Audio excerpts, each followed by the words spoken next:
Raising capital is not asking for money. No. It's inviting someone to make money. So that is definitely a mindset shift. It's a paradigm shift when you realize, no, it's a couple things. Number one, institutional investors have to deploy capital. Oh, yeah. Lenders have to deploy capital. And I talked about this at our last meetup, These Deals and Drinks in Little Italy. And we had a guest there, and I was telling people, look, when you first start out raising money, you're nervous. It's like, I'm asking these people for money, especially if you don't have a lot of money. But then you get to a point when you realize, after having the conversations over and over, they need you just as bad as you need them, or maybe more, because they are under the gun to move that money. And if they don't move it, they're going to lose their job. So they need good borrowers to borrow that money. Totally. Now, how do you position yourself to be a good borrower? How do you position yourself to have a good asset? That's some of the things you were talking about, finding deals.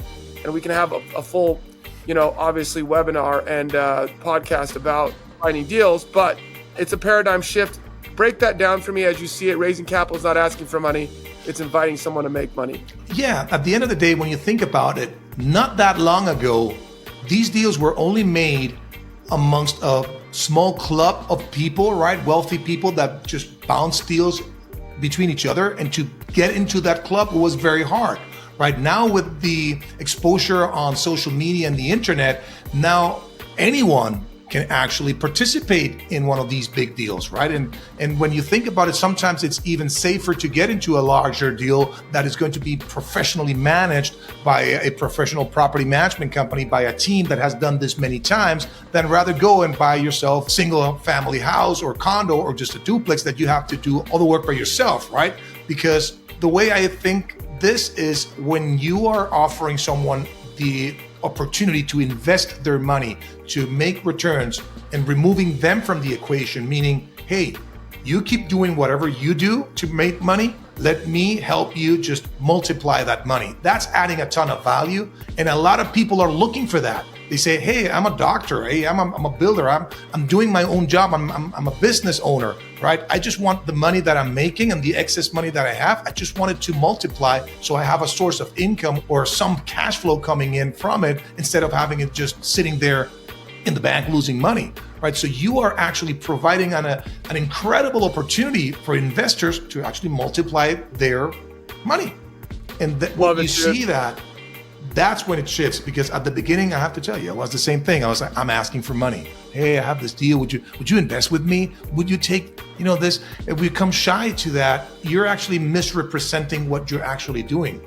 You found 100%. Yeah, you found something that's great, that is an opportunity. Hey, I'm inviting you to be part of this. I talk a lot about it on my podcast, about just the willingness and the desire to get going. You have the entrepreneur spirit. Obviously, Hans, it seems like your wife has it as well.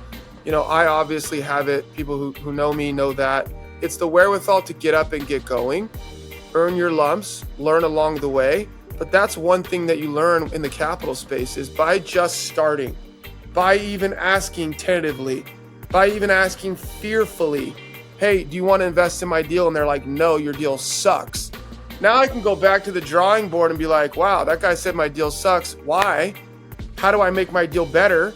Okay, no, the deal doesn't suck. I ran that through 4 of my mentors. They said it's a great deal. My presentation sucks, right? My confidence level sucks. My wording sucks. My framing of the deal sucks. And then maybe, maybe that investor wasn't in a good mood that day. Maybe that's not the type of investment or asset he's looking for, etc. But you get those reps. And over time, you get better and better and better. You know what pools you should be fishing in, or what ponds you should be fishing in. Totally. For what types of assets, right? You know where your weak points are. You know how to get better. You work on them, your tone, your posture, the story you're telling. All of those things, you get better through repetition, from getting after it and going. Fear is holding you back from success. Moving forward, don't put all your eggs in one basket. What does that mean to you, Hans? Well, as I told you on my story, I was just focused on my W-2. It's not called like that in Venezuela, but it's the equivalent, right? I was focused on my job, and I thought I was crushing it. And then all of a sudden, I got my rug pulled under me, right? And I was in a very vulnerable position. And I do believe that no matter what you do, right, you don't have to put all your eggs in one basket. And there's not just one way of making money. There's thousands of ways of making money. Real estate is very, I would say, it's been around for centuries and it's going to be around for centuries. So it's a very proven formula of generating wealth, right?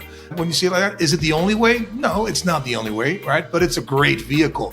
So I advise anybody, regardless of what your position is, diversify. Have some in multifamily, have some lending money, have some in if you have one person that's good at the stock market, well, then have a small portfolio. Have diversification. Don't put all your eggs in one basket, right? And especially if you don't have anything, right? If you're in this moment listening to this and say, well, that's great if you have some excess money. Well, now it's the time then to put some extra knowledge, because that is something nobody will ever be able to take away from you, right? So 100%. So